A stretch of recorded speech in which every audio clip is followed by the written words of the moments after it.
বন্ধুরা, তোমরা তো সবাই জানো জন্মাষ্টমী এসে গেছে। তা দেখো আমাদের গোপুসোনাকে আমি কি সুন্দর রং করে নিয়েছি। গোপুসোনাকে আর আমার মা লক্ষ্মীকে আমি সুন্দর করে রং করে নিয়েছি, তোমাদের দেখাচ্ছি। তোমরা দেখো কেমন হয়েছে আমার সোনা গোপুসোনাকে আর মা লক্ষ্মীকে। তোমরা সবাই দেখতে থাকো।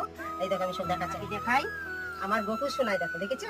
এই দেখো, এনেকে কেনার পরে কখনো আমি এখনো রং করিনি, তাই আমি পালিশ করতে দিয়েছিলাম। পালিশ টালিশ করে যে নিয়ে এসেছি আজকে, 8-10 দিন আগেই দিয়েছিলাম পালিশ করতে, নয় হয় না। সেদিন দেখো কেমন হয়েছে, দেখেছো? আমি মনে হচ্ছে নতুন কিনে নিয়েছি, না নতুন কিনা না। ইনি আমার ঘরে আছে, গোপুসোনা আছে আমার ঘরে, 20-22 বছর আমার কাছে আছে। এই আছে আমার গোপুসোনা। আর এই দেখো আমার লক্ষ্মী মাকে দেখাচ্ছি। এই দেখো, দেখেছো? আমার মাকে দেখো, সোনা মা লক্ষ্মী মা, দেখতে পেয়েছো? কেমন হয়েছে বন্ধুরা আমার মা লক্ষ্মী? মা লক্ষ্মী অনেকদিন আছে, মা লক্ষ্মী 13-14 বছর আছে আমার কাছে, তাই কখনো পালিশ করতে দিইনি। তো এবার আমি একবারই দুজনকে পালিশ করে নিয়েছি ঘরে।